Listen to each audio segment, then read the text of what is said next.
back, everybody. Everything is a Choice. My name is Rick, author of Everything's a Choice, and today is really just to get back to the basics.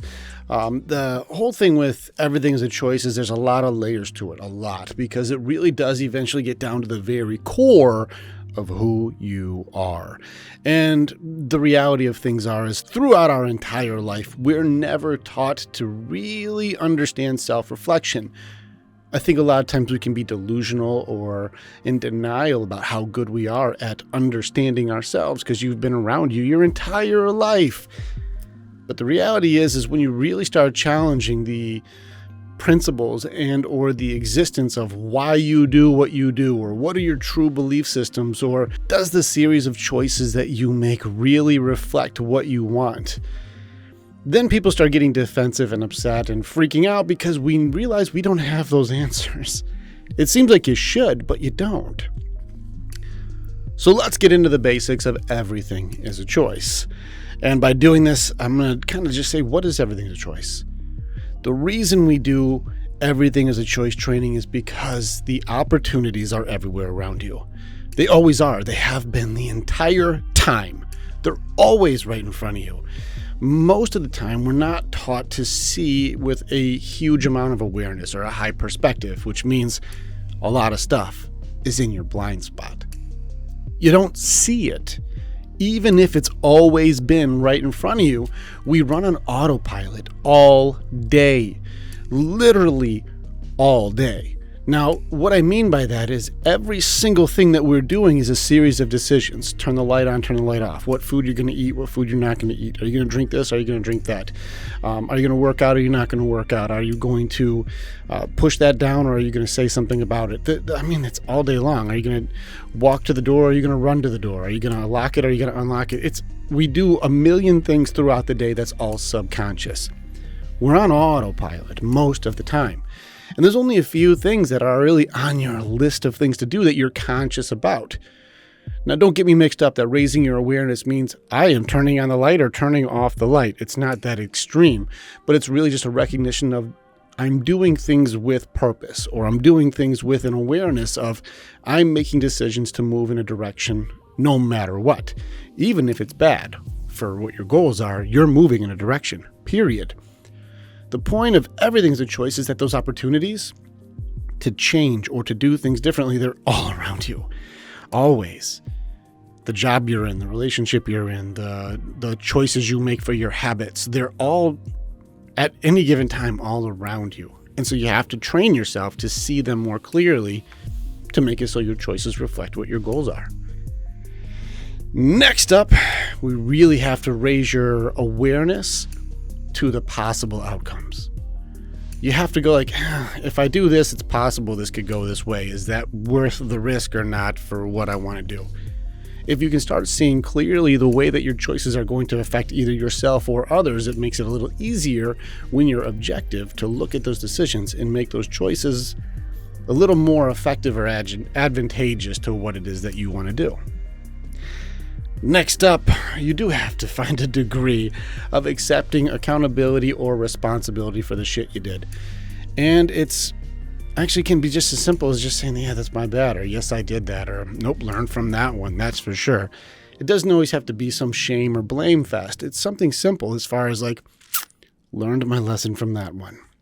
It doesn't have to be horrible, it can just be what it is, but learn from it, because that's where the opportunities are always around you. Do you feel terrible and beat yourself up about it? Or can you say, okay, learned what not to do, that mistake was worth it? It's part of it. Accountability, responsibility. The choices are always in front of you. Next up, to have more control and power over how you handle things. And this gets into tapping into Stoic philosophy, and it's not what happens, it's how you handle it. And that's one of the foundational pieces for Everything is a Choice. People are like, well, you can't control the rain, but you can control what you wear when you're in the rain. Are you putting on a raincoat and an umbrella, or are you going out there completely exposed to the elements? That's the choice. I can't control that it snowed outside. Are you putting on winter clothes? Are you taking care of yourself to keep yourself warm and protected from the elements? That's what the choices are on how to handle things. And those, again, opportunities are always around you to improve or to learn. How to let go of your burdens. That's one of the next things that we're going to get into, is that we are carrying baggage from our lives. And many of you are holding on to baggages that it's not even yours to hold on to. It's an ex's, or it's your parents, or it's your friends, or a tragedy, or something that happened in your past that you now have attributed that to being part of your identity, whether you feel like you're a loser, or you feel like you're not good enough, or you have self-doubt, or you live in fear. All of those things are all burdens that are holding you down from whatever you're meant to do in this life. But that's a choice that you would make, that I think that across the board, if you can see it, if you see it right in front of you and you're like, there it is, I see that, everybody would be able to make a choice, because the decisions are generally very simple as far as like, what is the choice? Are you going to do this? Or are you going to do that? Are you going to wear this? Are you going to wear that? Are you going to take this action? Or are you going to take that action? I think if you step back from it, it makes it much easier just to look at it and you go, well, if I was giving advice for this, that would be the right answer. Until you start adding in all your burdens, you start adding in all your past stuff, you add in your experiences, you've added in the patterns that you've seen from not only yourself, but from others, and now you add a filter to what you think it is instead of what it really is, and it makes the decisions far more complicated. If you let go of the burdens, it makes it so your decisions become simple again, and that gives you your power back. Again, simple to say, not easy to do. To practice change and growth. Change is that's happening always. It's the one thing in our life that is a certainty for sure. Death, taxes, I think change should be in there. Everything changes. Everything. No matter what it is, it all will change. It could be a building. It could be rocks. It could be the weather. It could be humans. Everything is always in a system of change. It just always is. If you leave something be, nature will take over. Everything is going to keep changing, which is why it's so funny that as humans, we suck so much at dealing with change when it's an absolute. I'll say it again. It's crazy that we're so bad at change when it's an absolute. Everything changes. We change. Our environments change. We end up moving. That changes. We get a new job. That changes. A relationship fails and a new one starts. It's change. Everything changes. Why are we so bad at it? And so by recognizing this, it makes it so that you can practice. How am I going to handle change? How can I see the benefits and the opportunities in this change? How do I move towards a change that's going to benefit what I want more than a change that I have to deal with? You get to move in a direction, and sometimes when we're moving, we fall into our own traps. And that's where the awareness of accountability, responsibility, your burdens, growth, development, you start realizing a lot of these were self-made. We made them. That's our trap. I made the trap. And then I blame everybody else for me making it. These things are always in front of you. They're constant. Change is constant. Growth is constant. Everything gets to be what you want it to be. You just got to keep going that direction. Don't dig your own traps, because it's nobody else's fault but your own. The choices are always around us. They always are. I can agree on that always. There's always stuff. And truth is, I use the idea of a Rubik's Cube. Just the idea of a Rubik's Cube. You know what it's supposed to look like. If I said, what's a solved Rubik's Cube look like? You'd say all the sides are all the same color. That's how it's supposed to look. I know what the solution looks like. If I toss you an unsolved Rubik's Cube, very few of us could just solve it. Even if we know the answer, you can't just do it, because it's a skill or a practice that needs to be attributed to doing that activity. Same thing goes with what it takes to make a choice. That last move, whether it's solved or unsolved on a Rubik's Cube, takes a second. We can go through our whole lives holding on to certain problems or certain perspectives or different belief systems inside of us on why we do what we do. But then you'll have a moment where I call it rock bottom. Tony Robbins calls it a crisis situation, where what you're doing comes to a head. And the choice is no longer able to continue forward without consequence. Consequence now rears its ugly head and says, now you have to deal. It changes the way you make your decision now because the consequence is immediate. So example, smoking. And you can smoke and get an instant gratification for stress relief, but you know inevitably it's going to lead towards lung cancer or breathing defects or things that are going to slow you down. Eventually that day comes. And it could be your lungs collapsing. It could be cancer. It could be something that shows up to say, now you have to make an immediate decision on whether you live or die. Quitting becomes easy then. I've seen people cold turkey in that moment because the choice takes 1 second. Sticking to it, that's the real choice over and over again. Do you keep doing it? Being an emotional eater. We've had a lot of emotional eaters, and everything's a choice all the way to just a mile a day. Emotional eating is a decision that's conscious. Like, you don't realize you created an autopilot that's going to go in a direction to make you just keep adding weight, but you do have to do a series of decisions to get up to do it. Do I stand up? Do I walk to the cupboard? Do I open the cupboard? Do I pick which food? Pull that food out.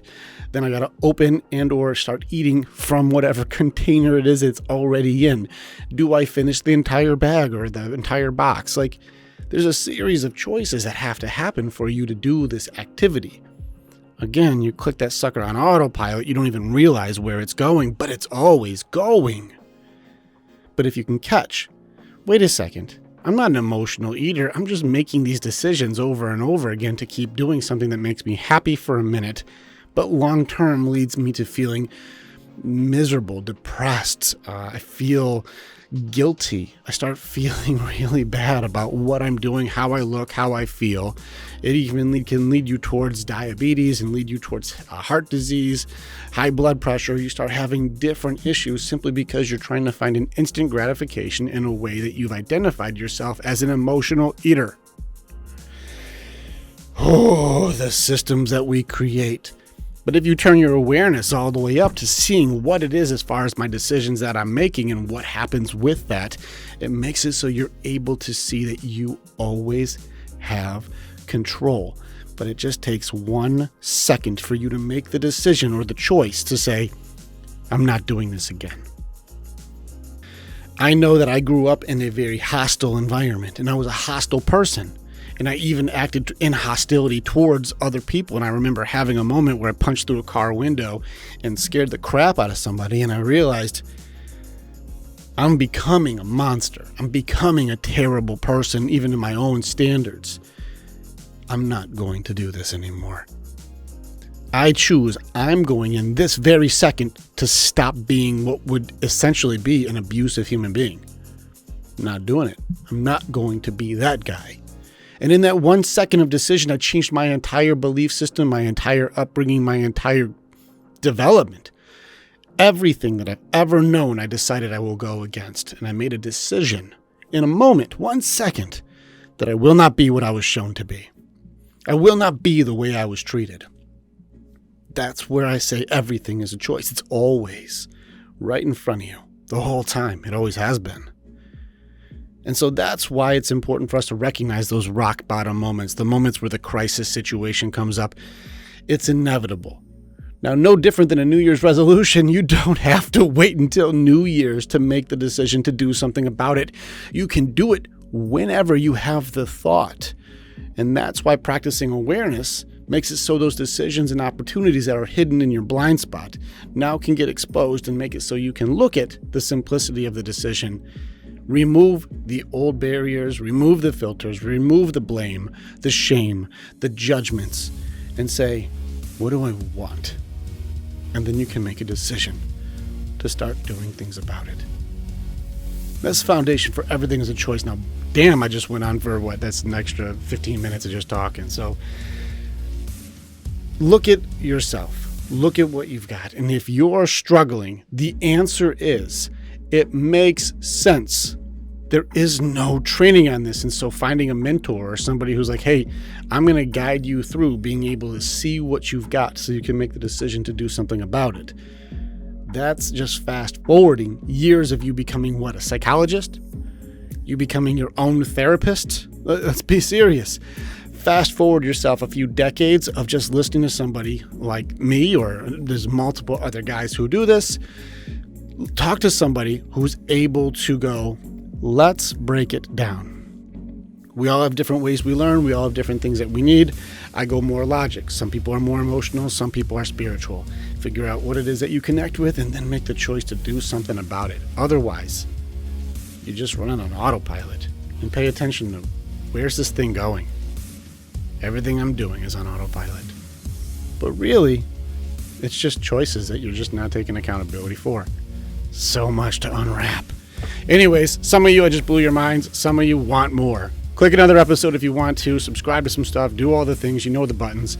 And for those of you who haven't seen any of this stuff yet, check out more of it. There's a lot of episodes of this that are coming, a lot of episodes that have been done, and there's going to be more and more people who are interacting with this thing to make it fun and exciting and different perspectives.